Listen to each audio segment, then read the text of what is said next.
We got some breaking news coming out of the Eastern District of Virginia Prosecutor's Office. Where else? That's the prosecutor's office that Donald Trump installed his favorite criminal defense lawyer and insta-prosecutor, Lindsey Halligan, to bring charges that no other career prosecutor would ever bring against James Comey. Now we got new reporting that Elisabeth Yusi, who is not only an assistant U.S. attorney in the Norfolk, Virginia district of the Eastern District of Virginia, but she is also head of major crimes. She is not going to be recommending a prosecution and indictment be sought against Leticia James, the New York Attorney General, for mortgage fraud. She doesn't see mortgage fraud. She doesn't believe under the federal principles of prosecution or the Department of Justice manual that she can sustain a prosecution or a conviction beyond a reasonable doubt for mortgage fraud. She's going to be telling her boss, insta-prosecutor Lindsey Halligan, that she is not going to be recommending it and not going to be seeking the indictment. And now we've got the pressure. Here's where a career civil servant prosecutor for the last 15 years is up against the full weight and might of Donald Trump, because the leak that's come out, and there's a lot of leaks coming out of the Department of Justice. That's part of the resistance. The leak that's come out that she's going to be recommending, quote unquote, in a couple of weeks, according to reporting, that there's no case against Leticia James. The fact that that already leaked out, you know that's going to trigger Donald Trump and trigger Lindsey Halligan right behind him. I mean, Donald Trump is already calling Leticia James literally scum and liking photos of her, Photoshop photos of her in prison garb. I'm Michael Popok. You're on the MeidasTouch Network and Legal AF. I'm going to tie together 3 acts of resistance by the Department of Justice. 1, you've got Elisabeth Yusi and how long she keeps her job. I'd like it to be for a long time, but at the rate we're watching that prosecutors get fired or resign, I don't think so. But it's an act of courage, a profile in courage for Elisabeth Yusi to do what she's doing, which is to call it out and say, I am not going to prosecute a case. I'm not going to frame somebody with made up charges of mortgage fraud. We'll look into that in a minute. At the very same time, just remember, it was just a week ago that in the same office, the head of national security cases, Michael Benari, he literally typed and taped to his door after a 20-year career, a stinging rebuke of Donald Trump for having fired him under the false allegation made by a right-wing social media influencer named Julia Kelly, that he somehow had something to do with the quote-unquote resistance against Lindsey Halligan bringing a case against the former FBI director, James Comey. Yes, it's the same office.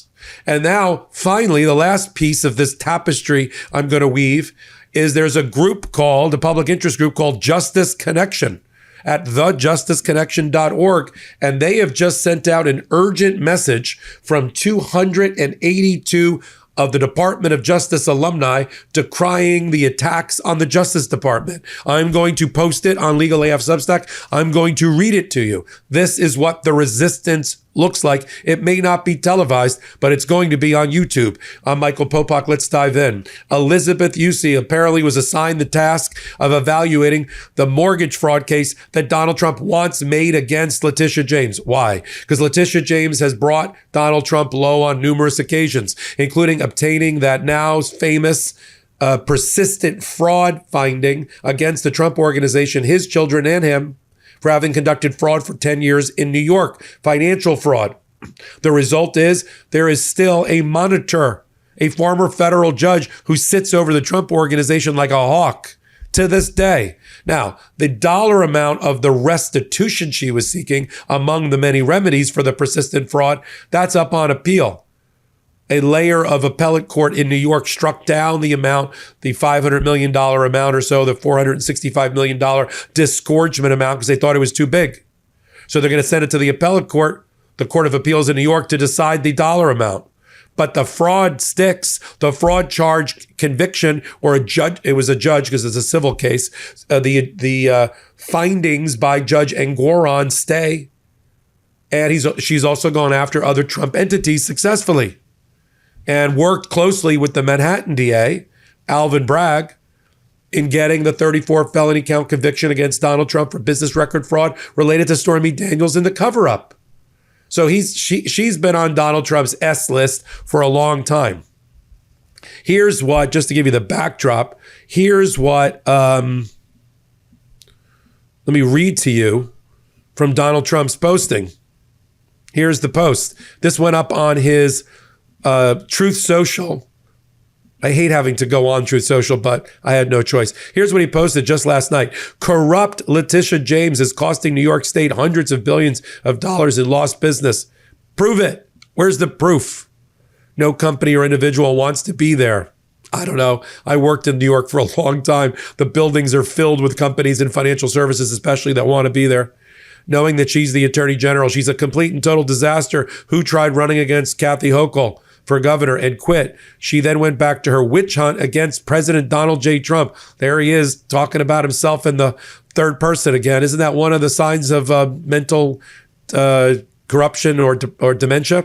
Hey everybody, Ben Meiselas here from the MeidasTouch Network. I wanted to let you know about my podcast partner, Michael Popok's new law firm. It's called the Popok Firm. Michael Popok's pursuing his dream of starting his own law firm, really based on the popular demand by all the Meidas Mighty and legal AFers who were approaching Michael Popok with their cases and saying, can you help us? And at that time, Popok was not able to. So he went out on his own. He started the Popok Firm, where he is now handling catastrophic injury cases like car accident cases, trucking cases, malpractice cases, big negligence cases, wrongful death cases. So if you or someone you know have a case like this, the consultation with Popok's firm is free. Give him a call. See if you have a case. It's thepopokfirm.com, thepopokfirm.com, or you can call 877-POPOK-AF, P-O-P-O-K-A-F. So 1-877-POPOK-AF. Give Michael Popok a call. And I'm really proud of you, Popok. Thanks for all the hard work you're putting in. Until this scum, all in caps, scum, is removed from Attorney General's office, no company will move to New York, and few companies will be using the New York Stock Exchange. Exclusive Fannie Mae, Freddie Mac, New York offices to shutter in response to Attorney General's corrupt practices. So what he's citing is a news article, a phony, ginned up news article where his right-hand lackey and bootlicker, Bill Pulte, who runs Fannie Mae and Freddie Mac, the mortgage liquidity entities, is pulling out of New York, and he wants to make a big deal out of it and say, oh, see, people are pulling out. People are pulling out because you're ordering the government to close those offices. That's not pulling out because of Leticia James. The mortgage fraud, remember, he already got his pound of flesh about a month or so ago. He had Bill Pulte make a false claim, blood libel, against Senator Adam Schiff, Lisa Cook of the Federal Reserve, and Leticia James, that they committed mortgage fraud. A mortgage fraud which consisted of the fact that they had two mortgages and listed both as a primary residence. But A, that happens all the time, including a quarter of Donald Trump's cabinet up to his Treasury Secretary. And B, there's no proof that it's a crime and that any fraud was committed on the lender. Leticia James lives in New York. She's the New York Attorney General. It's right there in her title. She operates between Albany, New York, and Manhattan. She doesn't live in Virginia, but she's got relatives, including, I think, a father in Virginia. She has a house titled in her name. Oh, they said. She's titled it as a principal residence. She hasn't taken the tax credit for principal residence there. And the evidence came out that there is a niece who got a power of attorney who signed all the documents. How do you show mortgage fraud? How do you show criminal mind to support a proper good faith prosecution? You can't. And that's what Elisabeth Yusi has determined. And we already know that the former head of the office before Lindsey Halligan, the U.S. attorney for the Eastern District of Virginia, Eric Seibert, he wasn't going to bring that charge either, nor against Comey, and they fired him. And then when Lindsey Halligan couldn't get the band together in the office to support her James Comey prosecution, what did she do? She then turned around and Trump ordered her to fire, or she fired people like Michael Ben-Ari, who was the head of the National Security Unit. All he was doing during his day job was prosecuting the Kabul explosion and 13 Americans who were killed in the middle. And Julie Kelly, who's some sort of wannabe Laura Loomer, wrote some sort of social media posting about Michael Ben-Ari being part of the resistance in the Department of Justice after a 20-year career serving 3 presidents, and he got fired. Here's the note that Michael Ben-Ari typed and taped to his door, which CNN got a copy. He said he took an oath that it required him to follow the facts and the law wherever they lead, free from fear or favor, unhindered by political interference. Michael wrote, in recent months, the political leadership of the department have violated these principles, jeopardizing our national security and making Americans less safe. He also said that justice for Americans killed, the 13 in Afghanistan, and injured by our enemies should not be contingent on what someone in the Department of Justice sees in their social media feed that day.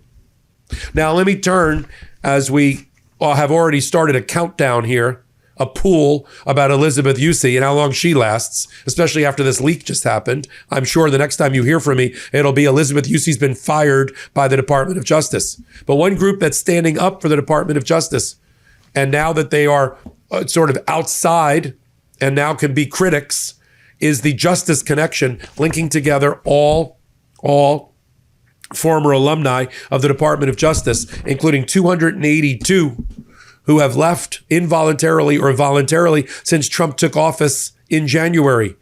And here's what they have to say. And we're going to be having some reporting from them very, very soon. Here's what they say. We are 282 former career employees who proudly served our country at the Department of Justice.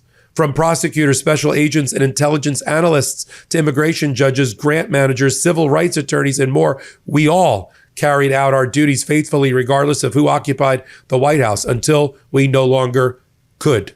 Each of us left the department either voluntarily or involuntarily. Here's what they say. It is incumbent on all of us to fight for the Justice Department before it's too late. DOJ's mission is to uphold the rule of law, to keep our country safe, and to protect civil rights. It's failing on all 3 fronts. The Justice Department cannot uphold the rule of law when it carries out the president's retribution campaign and protects its allies, violates court orders and evades due process requirements, directs attorneys to violate their ethical responsibilities, and fires its employees without notice or cause. You know who the audience for this is as I continue? Judges, federal judges, the United States Supreme Court, history, the American people, who are standing in judgment of Donald Trump every day. And the court of history, of course. It cannot keep our country safe, the letter continues from Justice Connection, when it ousts FBI employees and prosecutors, national security experts, shutters offices that prevent community violence, and dismantle drug trafficking operations. It cannot protect civil rights when it drives out 75% of attorneys from the Civil Rights Division and refuses to enforce the nation's civil rights laws, instead using them as a cudgel against marginalized groups.